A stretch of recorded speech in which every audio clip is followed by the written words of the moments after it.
Welcome back. This is how to fix squeaky sliding glass door.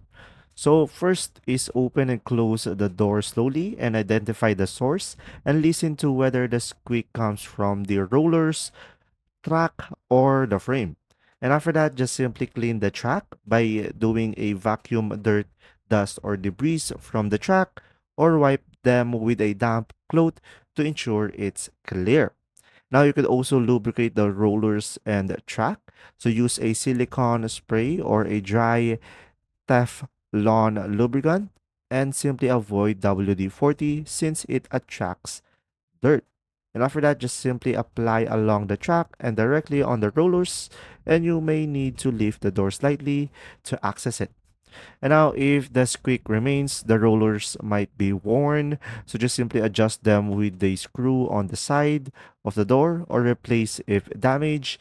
And after that, just simply slide the door back and forth, and it should have a smooth, quiet movement. And there you go. I hope this video helped you out. Thanks for watching.